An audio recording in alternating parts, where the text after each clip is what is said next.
ഈ കാണുന്ന ശില്പം ഏകദേശം 1300 വർഷം മുമ്പ് നിർമ്മിക്കപ്പെട്ടതാണ്.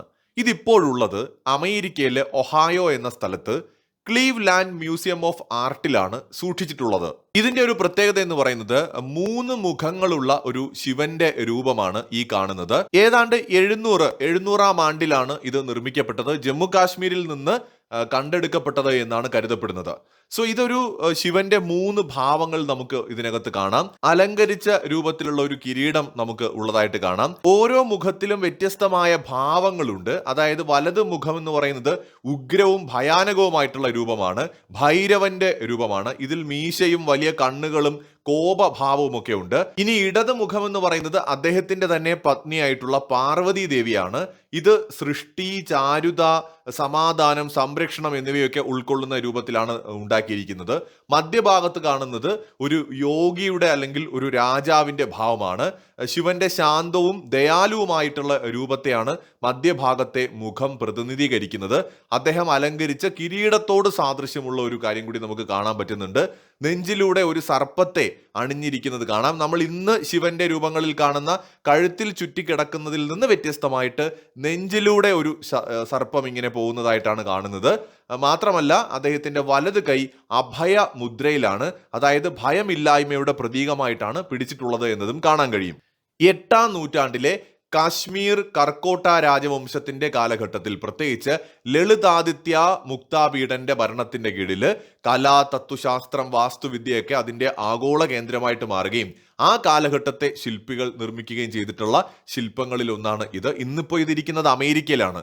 ഇന്ത്യയുടെ യഥാർത്ഥ ചരിത്രം നമുക്ക് കിട്ടണം എന്നുണ്ടെങ്കിൽ US-ലും യൂറോപ്പിലും ഒക്കെയുള്ള മ്യൂസിയങ്ങൾ പോയി കാണേണ്ടി വരും എന്നുള്ളതാണ് ഏറ്റവും സങ്കടകരമായിട്ടുള്ള കാര്യം. കാരണം നമ്മളെ ഇവിടെ നിന്ന് പല ഇത്തരം പുരാവസ്തുക്കളും കഴിഞ്ഞ ഒരു 3-4 നൂറ്റാണ്ടുകൾ കൊണ്ട്, ഒരു 400 വർഷം കൊണ്ട് കടത്തിക്കൊണ്ടുപോയി എന്നുള്ളതാണ് വാസ്തവം. ഈ ഒരു ശില്പത്തിന് ഇപ്പോൾ എന്താണ് പ്രാധാന്യം എന്ന് ചോദിച്ചു കഴിഞ്ഞാൽ, ഈ അടുത്തിടെ ഏറ്റവും അധികം ചർച്ചയായത് പശുപതിയുമായി ബന്ധപ്പെട്ടുള്ള ഒരു ചർച്ചയാണല്ലോ. ശിവന്റെ രൂപമല്ല എന്ന് പറഞ്ഞുകൊണ്ട് കുറെ ആളുകൾ വന്നിട്ടുണ്ടായിരുന്നു. ഈ പശുപതി എന്ന് പറയുന്നത് ഈ ഇന്ത്യൻ കൾച്ചർ ഒരു 5000-ഓളം വർഷത്തിലേറെയായിട്ട് തുടർച്ചയായിട്ട് നിൽക്കുന്നത് എന്ന് ഇന്ത്യക്കാർ അവകാശപ്പെടുമ്പോൾ അങ്ങനെ അല്ല എന്ന് കാണിക്കാൻ വേണ്ടിയിട്ടാണ് പലരും ഈ പശുപതിയുടെ കാര്യം എടുത്തിടുന്നത്. അപ്പോൾ പശുപതിയുടെ 3 മുഖങ്ങൾ നമുക്കതിൽ എടുത്തു കാണാൻ പറ്റും. പശുപതി മുദ്ര എടുത്തു കഴിഞ്ഞാൽ ഇൻഡസ് വാലി സിവിലൈസേഷനിലുള്ള പശുപതിയുടെ മുദ്രയിൽ ആ 3 മുഖങ്ങൾ കാണാൻ പറ്റും.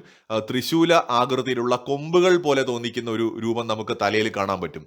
സോ പുരാതന കാലത്തെ പല ശില്പങ്ങളും നമ്മൾ എടുത്തു നോക്കിക്കഴിഞ്ഞാൽ അതിനകത്തൊന്നും നമ്മൾ ഇന്ന് കാണുന്ന, ഇന്നത്തെ ഡിജിറ്റൽ ചിത്രങ്ങളിൽ കാണുന്നത് പോലത്തെ ചിലപ്പോൾ ഗംഗ ഇങ്ങനെ ഒഴുകുന്ന രൂപമോ ചന്ദ്രക്കല തിളങ്ങി നിൽക്കുന്ന രൂപമോ ഒന്നും അല്ല പുരാതന കാലത്തെ ശിവന്റെ വിഗ്രഹങ്ങൾ എന്ന് പറയുന്നത്.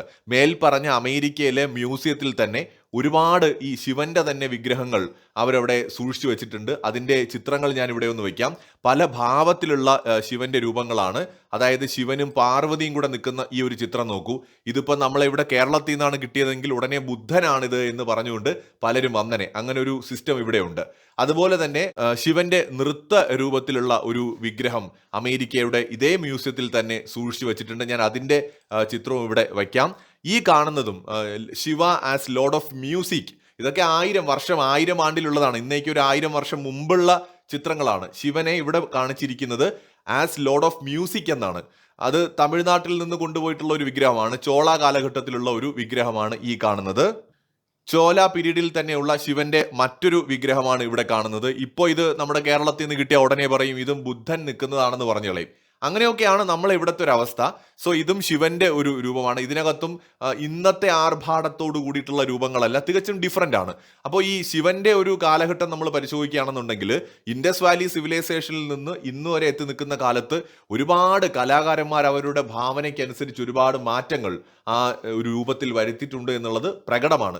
ഇൻഡസ് വാലി സിവിലൈസേഷനിൽ നമുക്ക് പശുപതി മുദ്രയിൽ 3 മുഖങ്ങൾ കാണാൻ പറ്റും. അതുപോലെ തന്നെ നമ്മുടെ പശുപതി മുദ്രയിൽ ചുറ്റുമായിട്ട് വന്യമൃഗങ്ങൾ, കടുവ, ആന, കാണ്ടാമൃഗം, മാനുകൾ, ആടുകൾ, കാളകളൊക്കെ നമുക്ക് നിൽക്കുന്നതായിട്ട് കാണാം. അതേപോലെ തന്നെ അതിനകത്ത് നമുക്ക് കിരീടവും കൊമ്പും പോലെയുള്ള ഒരു രൂപം നമുക്ക് കാണാൻ പറ്റും ആ പശുപതി മുദ്രയിൽ. അവിടെ ആ ഒരു ത്രിശൂലത്തിന്റെ ആകൃതിയിലാണ് ആ ഒരു കൊമ്പും ആ ഒരു മധ്യഭാഗത്തായിട്ട് ഒരു രൂപമായിട്ടൊക്കെ വരുന്നത്. ശരിക്കും ശ്രദ്ധിച്ചു നോക്കിയാൽ കാണാം, നടുവിലായിട്ട് വിശറി പോലെ എന്ന് തോന്നിപ്പിക്കുന്ന ഒരു രൂപമൊക്കെയാണ് കാണുന്നത്. ശരിക്കും പറഞ്ഞാൽ സഹസ്രാബ്ദങ്ങൾ കൊണ്ട് ഈ പുരാതന കൊമ്പുകളുടെ ആകൃതിയിലുള്ള കിരീടം പരിണമിച്ച് ശിവന്റെ പ്രതീകമായ ത്രിശൂലമായോ ആ ആകൃതിയിലോട്ടോ മാറിയതായിരിക്കാം. അതോടൊപ്പം തന്നെ ജടയിലും കിരീടത്തിലും അണിയുന്ന ചന്ദ്രക്കലയായിട്ടും അത് മാറിയിട്ടുണ്ടാകുമെന്നാണ് ചരിത്രകാരന്മാർ പറയുന്നത്. വർഷം 1050 നിർമ്മിക്കപ്പെട്ടിട്ടുള്ള ശിവന്റെ മറ്റൊരു രൂപം നമുക്കിവിടെ കാണാം.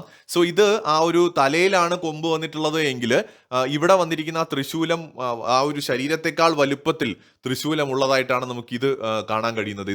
ഇതും ഈ മേൽപ്പറഞ്ഞ അമേരിക്കൻ മ്യൂസിയത്തിൽ തന്നെ ഇരിക്കുന്ന ഒരു രൂപമാണ്. സോ ഇതിൽ നിന്നെല്ലാം വ്യക്തമാവുന്നത് ഇൻഡസ് വാലി സിവിലൈസേഷന്റെ തുടർച്ച തന്നെയാണ് ഇന്നത്തെ ഇന്ത്യൻ സിവിലൈസേഷൻ. നമുക്ക് മേൽപ്പറഞ്ഞ ആ ഒരു വിഗ്രഹം കിട്ടിയത് കാശ്മീരിൽ നിന്നാണ്. സോ കാശ്മീർ എന്ന് പറയുന്നത് എന്തായാലും സൗത്ത് ഇന്ത്യയിലല്ല. ഇൻഡസ് വാലി സിവിലൈസേഷനിൽ ഉണ്ടായിരുന്ന ആൾക്കാരെല്ലാം കൂടെ പെട്ടിയും കിടക്കെ എടുത്ത് സൗത്ത് ഇന്ത്യയിലോട്ട് വന്നു എന്നുള്ളതാണ് വേറൊരു മിഥ്യാധാരണ. സോ ഇൻഡസ് വാലിയിലെ ജനങ്ങൾ ഇന്ത്യയുടെ പല ഭാഗങ്ങളിലേക്കും സ്പ്രെഡായി എന്നുള്ളതാണ് വാസ്തവം.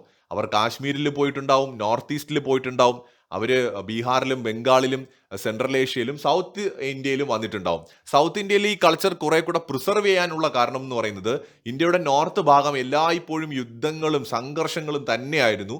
അത് കാരണം ഈ ഒരു കൾച്ചർ പ്രിസർവ് ചെയ്യുന്നതിൽ വലിയ പ്രശ്നങ്ങൾ നേരിട്ടിട്ടുണ്ട്. സൗത്ത് ഇന്ത്യയിലേക്ക് വന്നു കഴിഞ്ഞാൽ കുറെ കൂടി ഇൻഡസ് വാലി സിവിലൈസേഷന്റെ ആ ഒരു കാലഘട്ടത്തിനോട് അടുത്ത് നിൽക്കുന്ന ഒരുപാട് കാര്യങ്ങൾ നമുക്ക് ഇന്നും സൗത്ത് ഇന്ത്യയിൽ കാണാൻ പറ്റും. കുറഞ്ഞത് ഒരു 13ാം നൂറ്റാണ്ട് വരെയൊക്കെ അത് പ്രകടമായി തന്നെ നിലനിന്നിരുന്നു. അതിനുശേഷം പിന്നീട് വൈദേശിക അധിനിവേശങ്ങൾ, പിന്നീട് ബ്രിട്ടീഷുകാർ, യൂറോപ്യൻസ് ഒക്കെ വന്നിട്ട് ഇന്ത്യൻ കൾച്ചറിനെ തന്നെ തകർത്ത് കളഞ്ഞു.